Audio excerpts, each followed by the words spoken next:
Olá, queridas irmãs, queridos irmãos. Começamos mais um programa, O Espírito da Letra, analisando a obra de André Luiz através do médium Francisco Cândido Xavier. O livro é No Mundo Maior, uma primorosa revelação a respeito do funcionamento do cérebro e do nosso modo de adoecer ou de ter saúde através do pensamento. Nós estamos hoje no nosso programa no capítulo 17.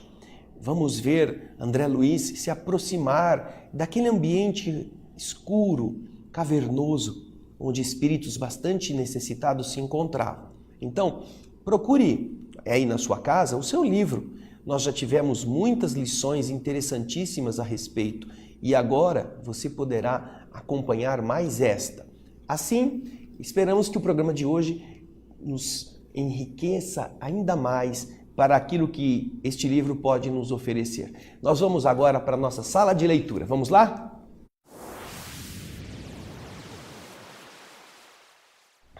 Então, o capítulo 17 se chama No Limiar das Cavernas. O texto que você vai acompanhar conosco na tela começa a descrever. André Luiz diz assim: reunidos agora, Calderaro e eu, a uma comissão de trabalho socorrista, queria trabalhar nas cavernas de sofrimento, fui surpreendido pela expressão da irmã Cipriana, que chefiava as atividades dessa natureza. A turma se constituía de um reduzido número de companheiros, um total de 7. Ao me observar ao lado do assistente, Cipriana perguntou com simplicidade, com singeleza, depois das saudações, dos cumprimentos: o irmão André pretende seguir em nossa companhia? O abnegado amigo respondeu que o próprio instrutor Eusébio lembrara a conveniência de minha visita aos abismos purgatoriais, os abismos que retificam pelo sofrimento. Esclareceu que eu me achava interessado em obter informações da vida nas esferas inferiores para depois relatar aos companheiros encarnados na Terra, a fim de auxiliá-los na preparação necessária a essa ciência de bem viver. Alguém então responde à instrutora Cipriana, a chefe da comissão, que André Luiz estava ali para aprender e depois contar para os outros. Ela ouviu com bondade e depois de ver o que levava André Luiz a estar ali meio de penetra, vamos dizer assim, não é? Ela respondeu: sim, a sugestão de Eusébio é valiosa, em se tratando de observações preliminares nessa região sombria mais inferior chamada de baixo umbral.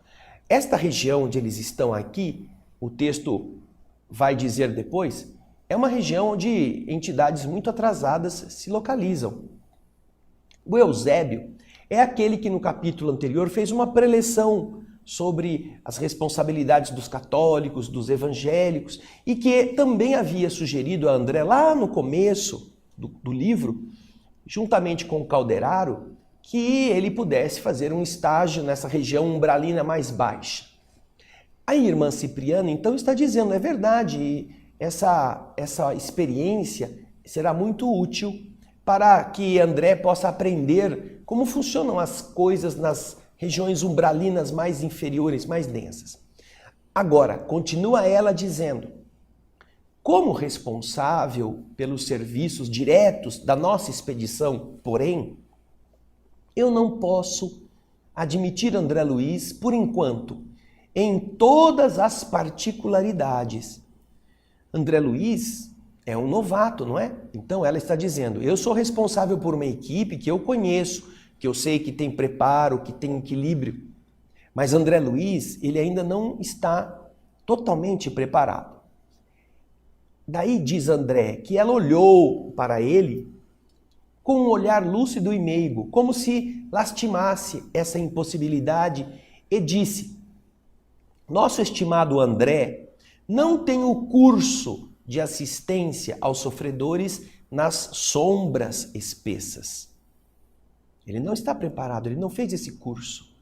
Então, com suavidade, me afagou de uma forma bastante carinhosa e disse: se nos é indispensável obter difíceis realizações preparatórias, a fim de colhermos os benefícios das grandes luzes, é-nos imprescindível, nós precisamos começar, é indispensável que nós nos iniciemos para ministrarmos esse mesmo benefício nas grandes trevas. Ele não se iniciou ainda, ele não sabe como fazer isto. Aí André diz assim: puxa, diante do meu indisfarçável desapontamento, a respeitável benfeitora continuou dizendo: no entanto, convenhamos que o nosso irmão não se encontra junto de nós sem problemas substanciais a resolver. Cada situação a que somos conduzidos, ela é portadora de ocultos ensinamentos para o nosso bem. Os desígnios superiores jamais nos propõem questões de que não necessitemos no palco das circunstâncias da vida.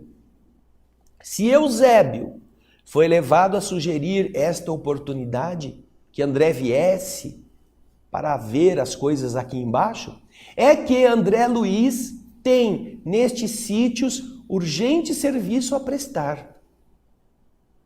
Considerando, porém, as responsabilidades que me cabem, não posso autorizar que ele nos siga em todos os passos.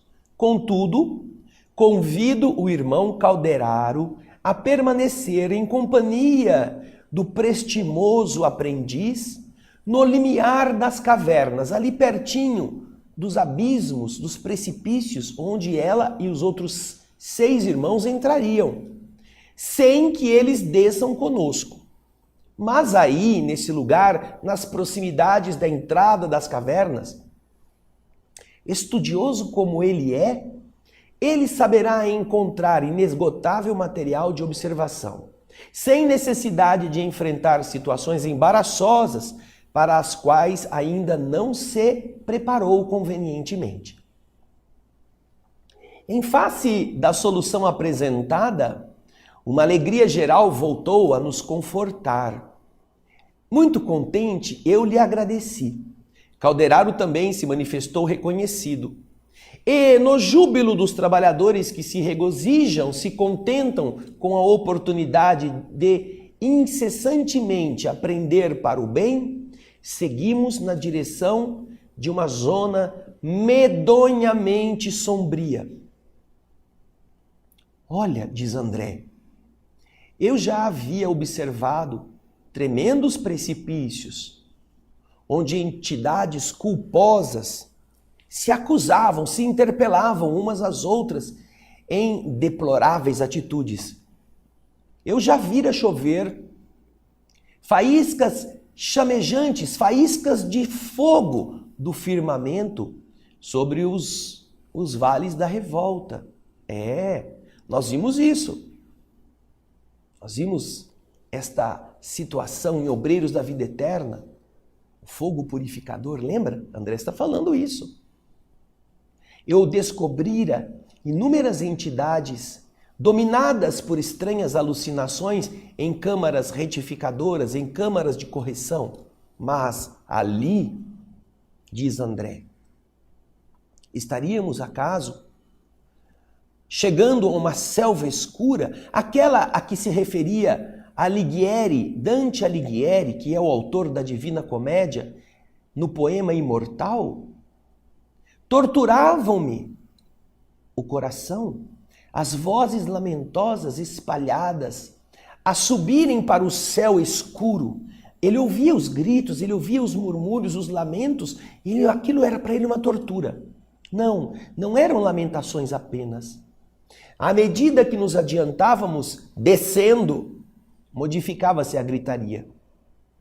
Ouvíamos agora também gargalhadas, ouvíamos imprecações, maldições, gritos de revolta, frases duras, Eles estavam deixando um nível em que André Luiz, Calderaro estavam aprendendo, e agora, com Cipriana e os outros companheiros, começavam a descer a uma região umbralina. Umbral quer dizer sombra, não é? Uma região mais escura, mais densa. E André, que a sua inexperiência não permitira que ele chegasse até o final, como disse Cipriana, e aqui é importante que você se lembre que há responsabilidade, que os espíritos não estão brincando. Algumas pessoas se melindram quando vão na casa espírita e elas iam dar passe e naquele dia ela chegou atrasada e tem outra pessoa dando passe no lugar dela. Aí se ofende, fica chateada. Eu sou passista aqui, não deixaram eu trabalhar. Existe disciplina. O trabalho dos espíritos é um trabalho sério. Não é que quando chove não vai, quando faz calor demais não aparece, chegou parente em casa não foi. Isso não é carnaval. Então, Cipriana não pode deixar que um inexperiente que não sabe de nada comprometa o trabalho de tantos espíritos que para lá desceram com tarefas específicas na região mais densa dessa parte umbralina. Então, André Luiz fica meio decepcionado, mas ela diz, se Eusébio, o instrutor maior, disse que você pode vir, você tem alguma coisa a tratar aqui que é do seu assunto. Nós nunca somos colocados nas situações em que não precisemos estar. Alguma coisa vai ser útil para você, então eu permito que você acompanhe a gente, Calderaro vai com você, vai ficar até uma parte do caminho, dali nós vamos e você fica ali, porque ali tem muita lição para você aprender e certamente isto vai ser muito útil. Vejam só como são sábios os espíritos, não é? Nós é que somos crianças que não gostamos de aprender, queremos privilégios, queremos fazer parte, sem estar preparado para isso. No mundo espiritual não é assim. Bem, nós ainda não vimos nada. Vamos agora fazer um breve intervalo, na volta vamos continuar a ver André Luiz descrevendo a região em que ele se encontra. Mas isso é daqui a pouquinho, eu aguardo você.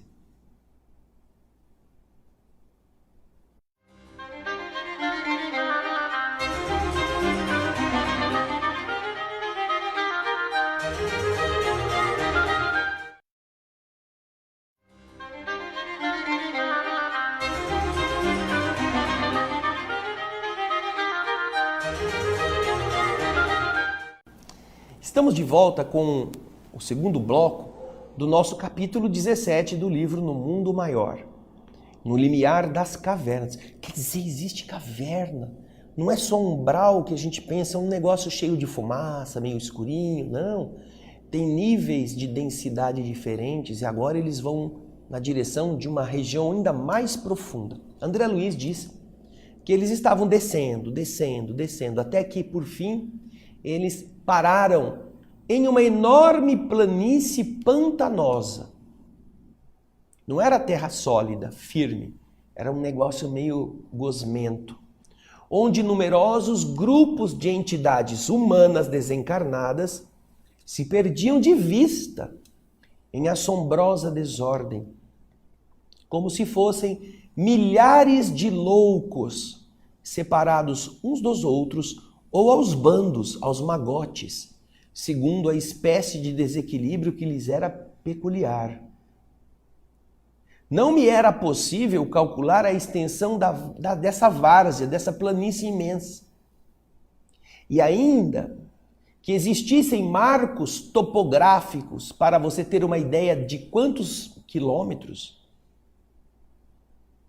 você não conseguia, porque o nevoeiro era muito denso para que se pudesse medir, computar as distâncias.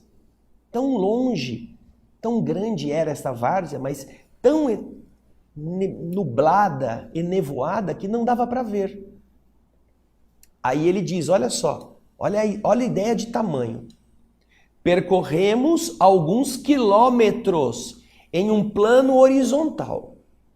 E quando o terreno se inclinou de novo, abrindo outras perspectivas abismais do precipício que se aproximava, irmã Cipriana e os colegas prazerosamente se despediram de nós, deixando-nos, tanto a mim quanto a Calderaro, com o aviso de que voltariam para nos recolher dentro de 6 horas.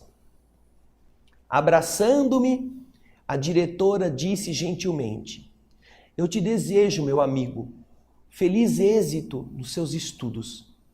Certamente, ao regressarmos, vamos receber as suas confortadoras impressões, disse ela, de forma gentil.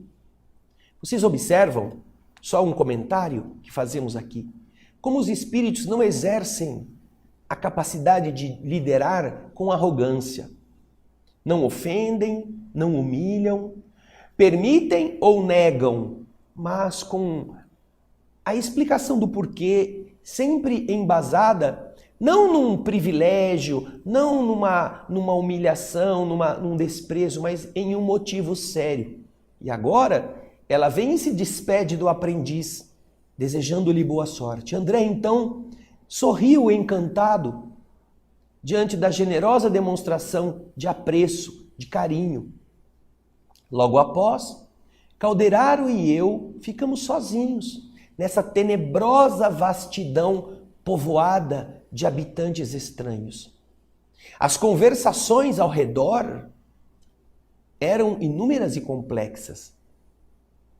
Me pareceu que aquele povo desencarnado não se dava conta da própria situação em que estavam.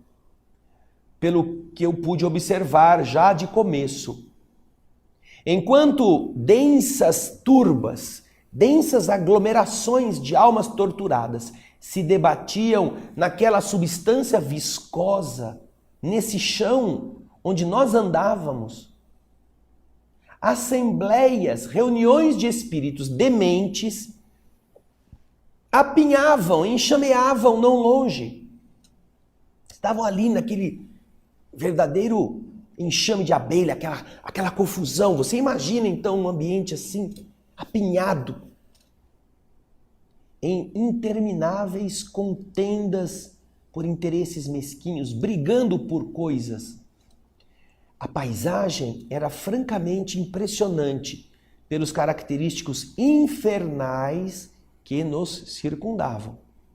Notando a displicência de muitos daqueles irmãos infelizes, eu não consegui ficar sem pensar, sem meditar, porque essas locubrações surgiam espontaneamente na minha cabeça. Os grupos de infortunados agiam ali, desconhecendo os padecimentos dos outros, daqueles que estavam ali perto. Certos grupos de espíritos flutuavam, volitavam a pequena altura, como se fossem bandos de corvos negrejantes, aqueles pássaros escuros, mais escuros que a própria sombra que eles já estavam a nos envolver. Essa sombra que nos envolvia, diz André, ela não era tão escura quanto essas entidades que estavam flutuando à nossa volta. Algumas delas volitavam. Na região umbralina, os espíritos voam ali. André Luiz vai explicar que sim. Ao passo que vastos cardumes de desventurados permaneciam chumbados ao solo, como se fossem aves infelizes de asas quebradas. Como explicar tudo isso? Iniciei meu interrogatório dirigindo-me ao instrutor. Será que estes míseros precitos, esses míseros condenados estão nos vendo? Alguns sim, mas não nos ligam maior importância. Estão muito preocupados consigo mesmos. Abrigaram no coração sentimentos rasteiros e demorarão muito em se libertarem deles. Toda essa gente permanece, porém, desamparada? Entregue a ela própria? Perguntou André. Não, respondeu o Calderaro paciente. Funcionam por aqui inúmeros postos de socorro e variadas escolas, nas quais muita gente pratica a abnegação. Os que sofrem, os padecentes e as personalidades torturadas são atendidas de acordo com as possibilidades de aproveitamento que elas demonstram. E, estampando complacente e compreensível expressão no rosto, ele ainda disse: André, as regiões inferiores jamais estarão sem enfermeiros e sem mestres, porque uma das maiores alegrias dos céus é a de esvaziar os infernos. Lindo isso, não? Vendo bandos de seres a se locomoverem no ar, quase que abeirando-se de nós, raspando a gente, recordei que lá em nossa colônia, nosso lar, as faculdades de voo, de volitação, não eram comumente exercidas, para que nós não melindrássemos aqueles que ainda não possuíam essas mesmas qualidades desenvolvidas. Mas e ali? Criaturas de baixas condições se moviam nos ares, mesmo que estivessem a poucos metros do solo. Como podia ser isto? Em nosso lar, muitas entidades já estavam lá e ainda não tinham desenvolvido a capacidade de voar, de volitar. E como se observa essa capacidade em vários membros desta grotesca população? Espíritos enegrecidos, entidades inferiores, entidades viciadas ali rastejando, algumas rastejando no lodo, outras disputando pedaços de coisas entre si. Parece muito o mundo que nós vivemos, não é? Há vícios de todos os tipos, prazeres e gozos desenfreados, pessoas egoístas pensando somente em si mesmas. Como é que ele podia ver ali estas características que ele pensava fossem apenas de espíritos melhores? André Luiz imaginava, como aliás muitos de nós imaginamos de forma infantil, que somente espíritos luminosos podem volitar, podem sair de um lugar a outro. Nós nos equivocamos muito. Além do fato de que nós pensamos assim, não, eu já vou no centro espírita, eu sou protegido. Os espíritos não deixam que nada de ruim me aconteça, porque eu sou trabalhador da instituição ABC. Eu já sou médium, eu dou passe. Então, por causa disso, eles estão me garantindo a paz, a felicidade.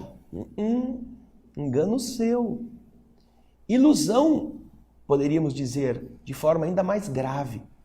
Porque, naturalmente, você não se torna adulto para continuar tendo a sua fraldinha trocada pela mamãe. Mamãe e papai trocam fraldinha da criança que não sabe ainda cuidar-se. Mas quando você aprende, quando você cresce, você aprende a ir no banheiro sozinho, ao invés de sujar a fralda. Os espíritos também fazem a mesma coisa conosco. À medida em que nos tornemos pessoas mais lúcidas e que já estejamos frequentando instituições de trabalho no bem, você começa a liberar aqueles espíritos para não ter que trocar sua fralda. E então não vem com essa conversa não, de que não, eles vão me proteger, eu posso fazer maldades que nada me atinge. Não, ao contrário.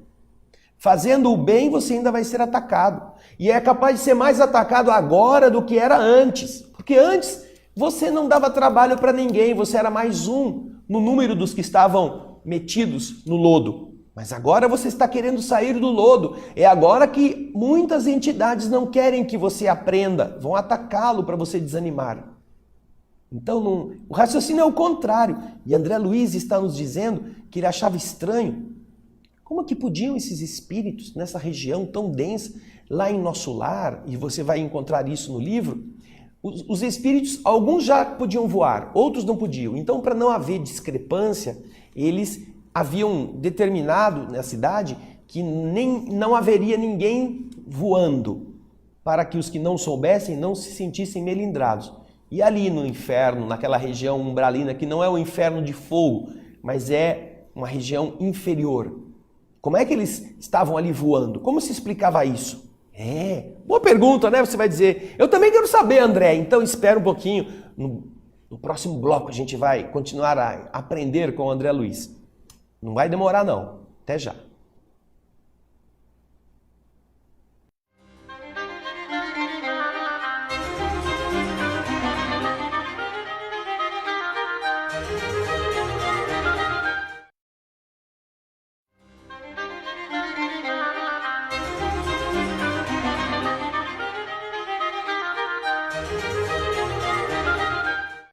não disse que era rápido? É assim, ó, vapt-vupt, como falava naquele programa de televisão, né?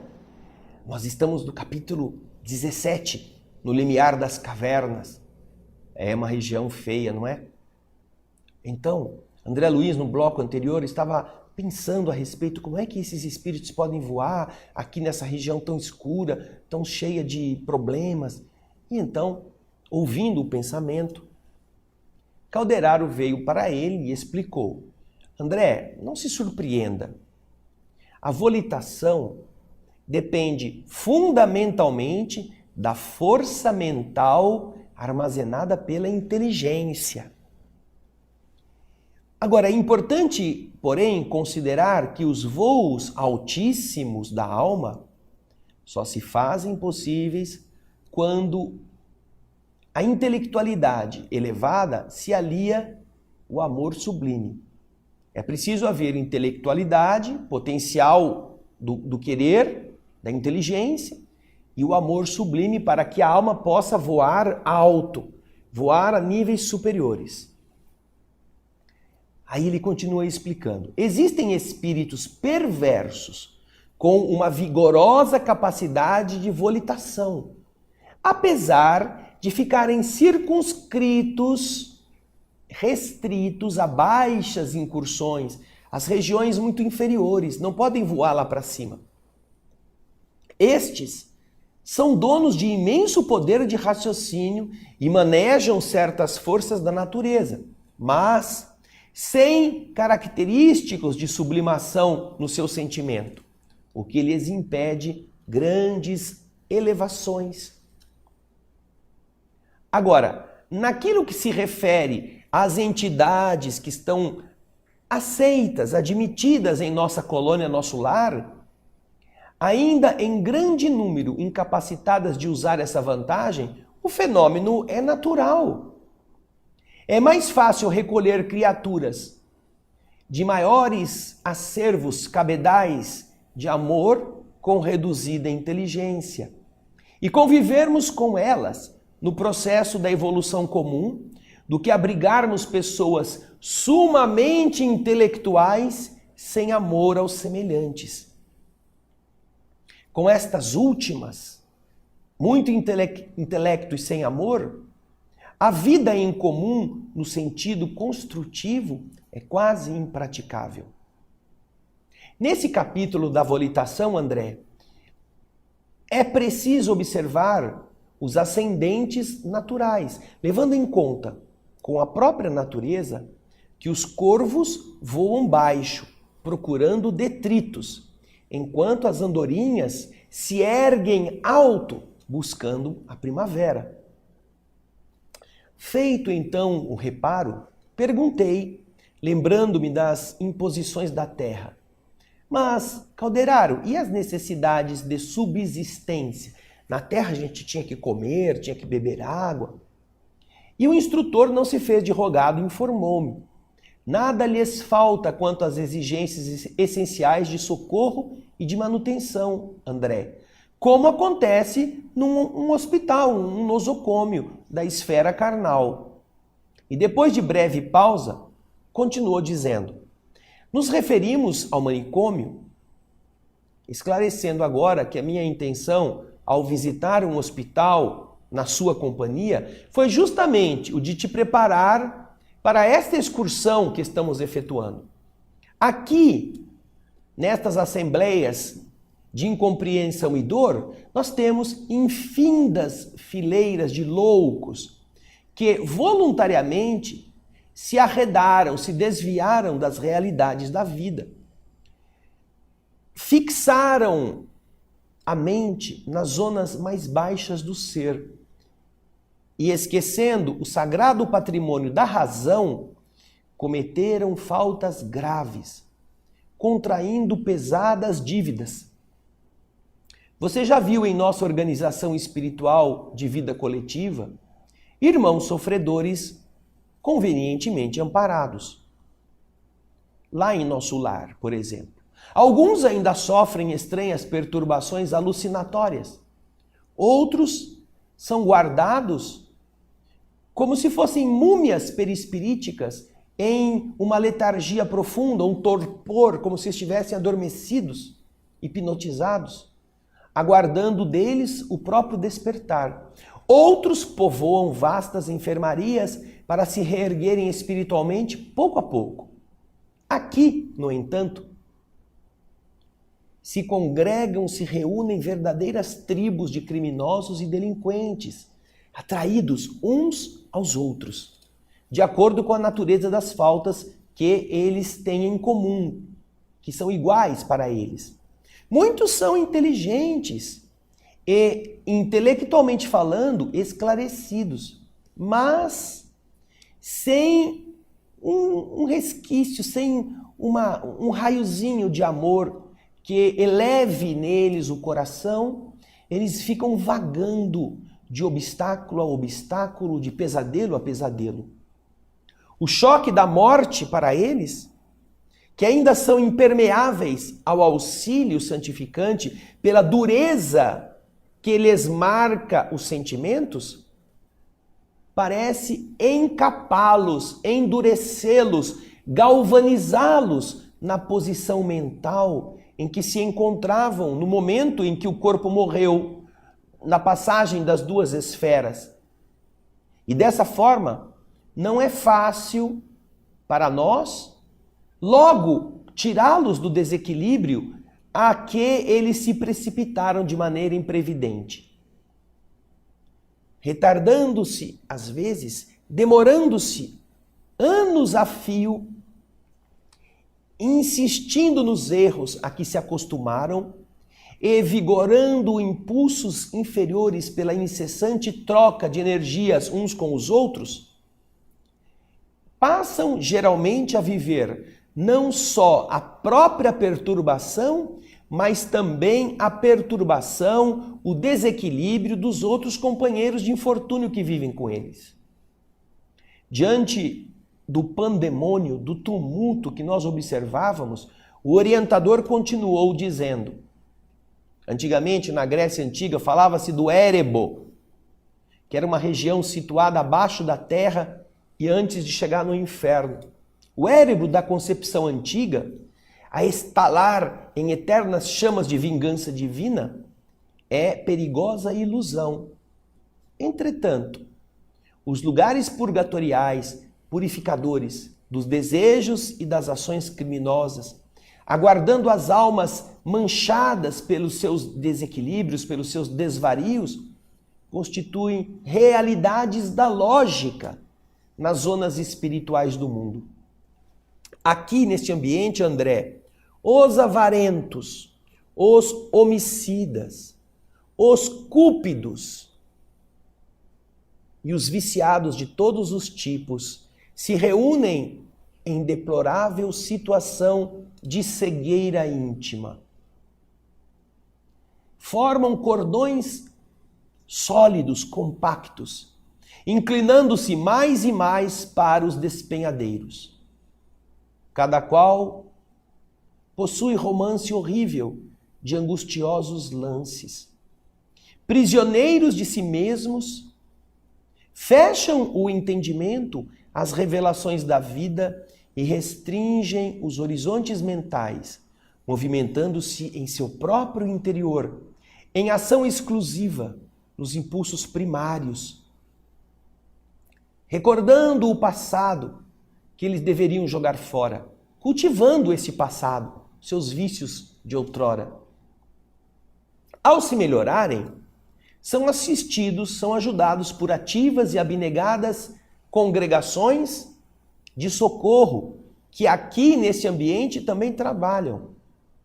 Autoridades mais graduadas de nossa esfera, atendendo a imperativos superiores, improvisam tribunais com funções educativas, cujas sentenças, revelando, gotejando amor e sabedoria, culminam sempre em determinações de trabalho regenerador através da reencarnação na Terra, ou de tarefas laboriosas no seio da natureza, quando há suficiente compreensão e arrependimento nos interessados que feriram a lei, ofendendo a si mesmo. si mesmos. Deste vastíssimo arsenal de alienação da mente, aqui escurecida de culpas, sai o maior coeficiente, o maior número das reencarnações dolorosas que povoam os círculos da carne.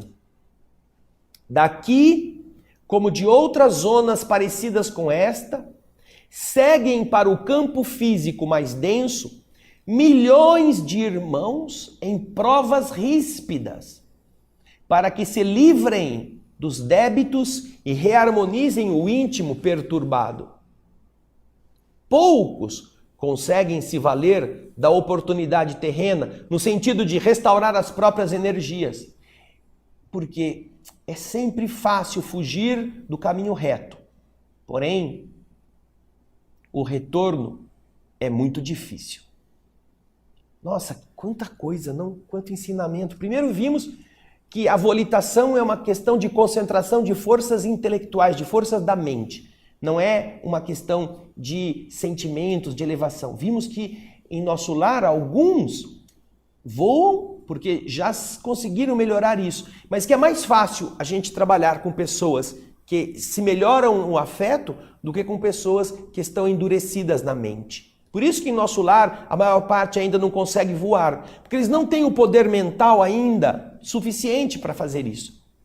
Mas além disso, nós estamos vendo que aí nesse ambiente grotesco estão os homicidas, estão os viciados, estão os cúpidos, os avarentos, os materialistas, todos eles vivendo numa situação assim. E nesses lugares existem irmãos espirituais que vão ajudá-los e às vezes vão colocá-los em situação de entenderem que precisam reencarnar para que possam livrar-se das suas dívidas, das suas manchas, porque são devedores da lei. E isto vai fazer com que nós entendamos de onde vem a maioria dos seres que está renascendo na Terra em uma condição de dor, como esta que nós estamos vendo no mundo hoje.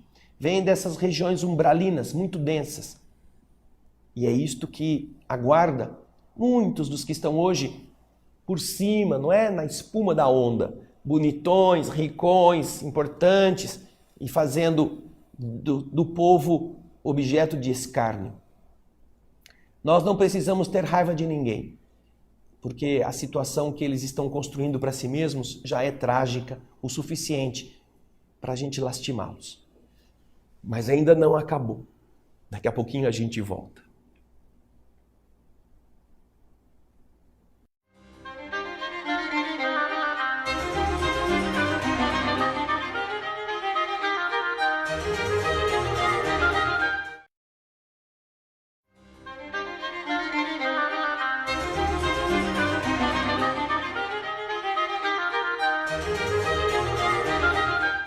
Estamos de volta com o capítulo 17 do livro No Mundo Maior. Esta é uma experiência muito impactante, não é? Descobrirmos de onde vem o maior contingente dos espíritos que vai reencarnar no mundo, ou está reencarnando. Por isso que nós estamos vendo o mundo com essa balbúrdia, é apenas o reflexo daqueles que, em grande parte, já viviam assim, na região umbralina. Mas André Luiz está aprendendo e nos ensinando com a sua descrição. Então agora nós vamos continuar no encerramento deste capítulo maravilhoso, vendo o que acontece com eles, como André Luiz está contando. Acompanhe o texto.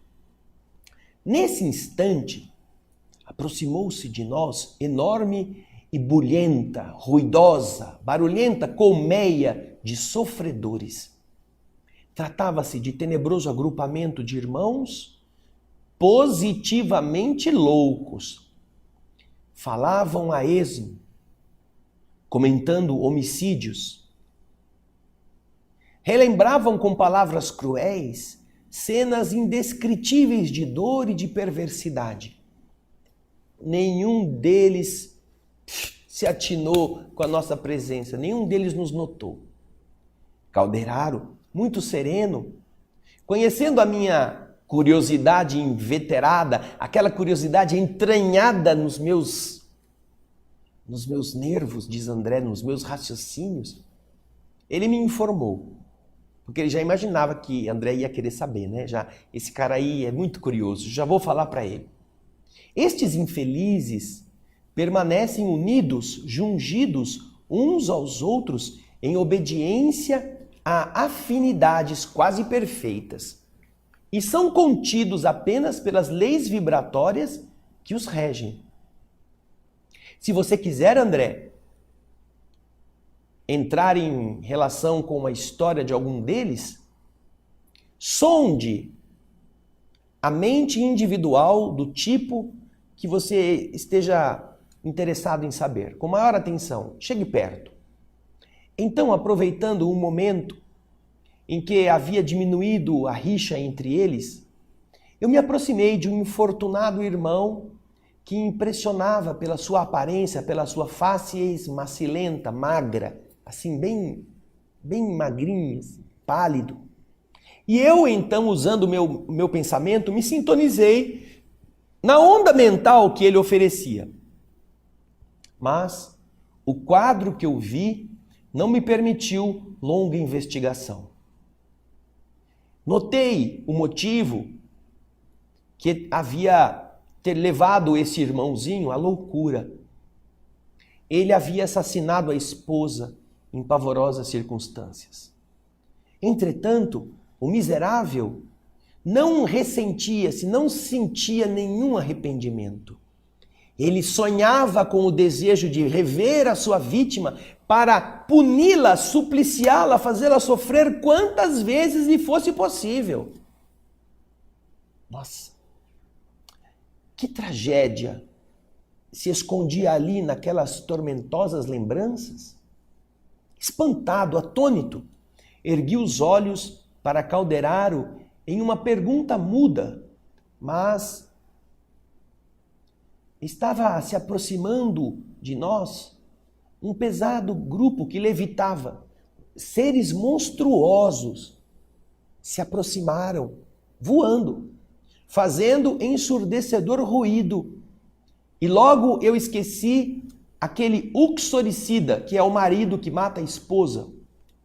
O uxoricídio é o ato de matar a mulher. Tem o parricídio, que é o de matar pai. E são nomes que se dão a essas ações nefastas. E que havia me prendido a atenção logo ali. Percebendo a minha perplexidade, Calderaro explicou. Este bando de espíritos miseráveis que se movimentam como eles conseguem, é constituído de antigos negociantes terrenos, cujo exclusivo anseio, seu exclusivo desejo foi amontoar dinheiro para satisfazer a própria cupidez, sem beneficiar a ninguém.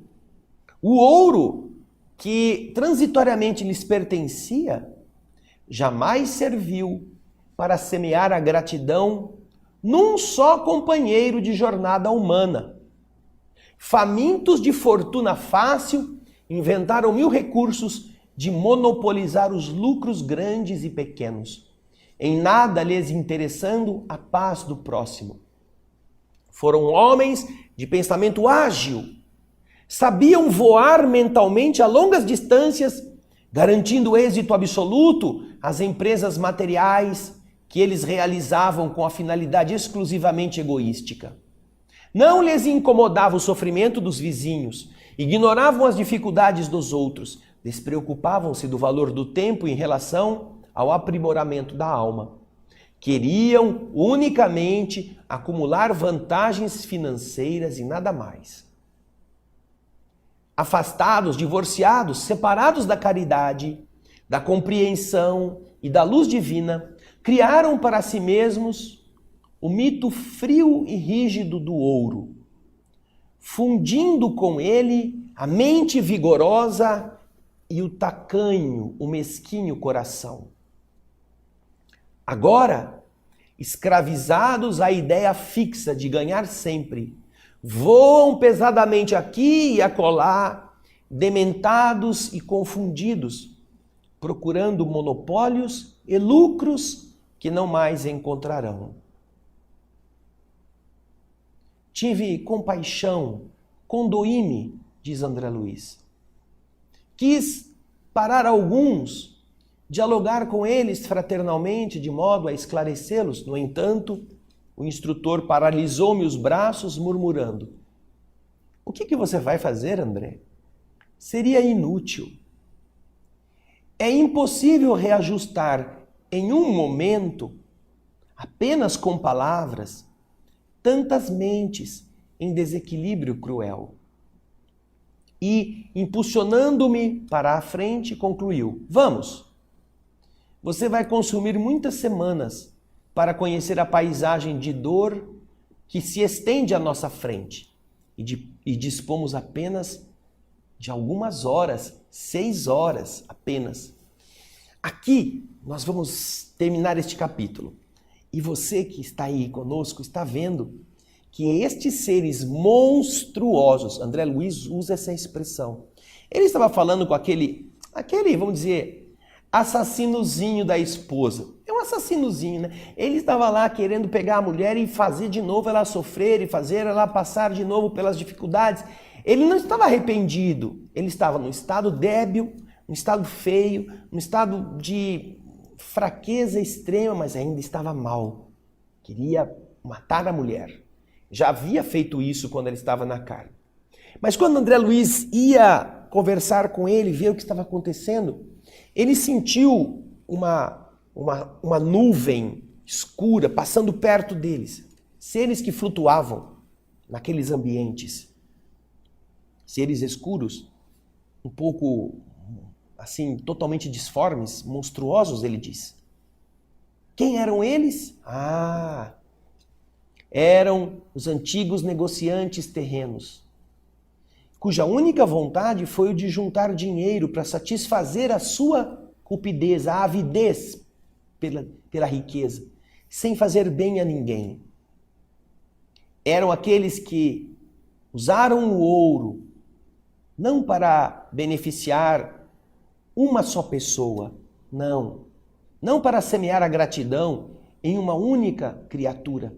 Só tinham fome de fortuna e inventavam muitas maneiras para ter lucros grandes, lucros pequenos, para ganharem sempre.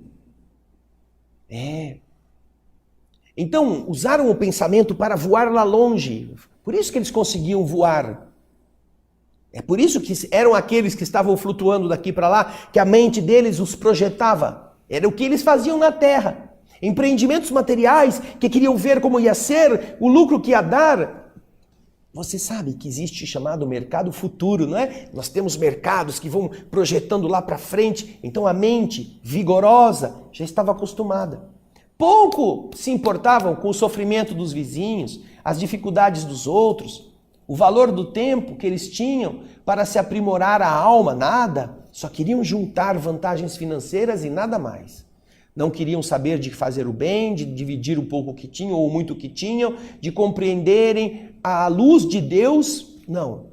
Eles uniam na sua mente a compreensão do mito gelado e duro do ouro, fundindo essa mente com um coração mesquinho. Agora estavam escravizados a isso. Queriam sempre ganhar. E por causa disso, agora aqui, vão para lá e para cá, dementados. Se você assistiu, você deve ter assistido a saga do Harry Potter, não é? Ali você vai encontrar uma figura chamada de Dementador, lembra? São seres, parecem fantasmas, vestidos com um camisolão preto. Eles voam para lá, para cá, são meio monstruosos, não tem cara humana, tem uma aparência de ser, mas você não vê braços, pernas, só vê um roupão meio esfumaçado, cinza. O nome é Dementador. Eles não leram André Luiz, mas nós estamos aprendendo com André Luiz que essas são condições do espírito em toda parte, não é só aqui no Brasil. Só que não ia adiantar nada André Luiz querer falar com um, com o outro. Escuta, você já morreu, isso daí está iludido. Porque as pessoas veem o que querem. Elas se apegam àquilo. E é preciso que só o sofrimento, depois de cansá-los e desgastá-los, faça com que eles queiram outra vida. E é isso que nós vamos ver no próximo capítulo. O próximo capítulo é surpreendente em relação a isso que André Luiz está descobrindo agora. Eles têm só 6 horas, mas nessas horas ainda vai acontecer uma coisa muito especial. Mas isso vai ficar para a próxima semana. Se você tiver curiosidade, já vai lendo, porque é muito, muito legal. Agora, nós vamos deixar você inspirados por essa lição que André Luiz nos conta, porque isso vale para a nossa vida, hein? Muito preocupado com dinheiro, com aparência, não resiste a um espelho, não resiste a um look, a um comprar disso, gastar aquilo. Pense o que vai estar esperando o coração indiferente, para que a gente não vá para lá. Mas é agora que a gente escolhe isso, hein? Tá bom? Então, na próxima semana, nós vamos ver o capítulo 18. Vai ser muito bacana. Eu espero você. Muito obrigado pelo seu carinho, pela sua participação, pelos seus elogios, pelos seus e-mails que sempre nos enaltecem, porque isso demonstra que você está interessado em ser melhor. E é isso que o Espírito da Letra deseja. Um grande beijo e até o nosso próximo programa. Muita paz.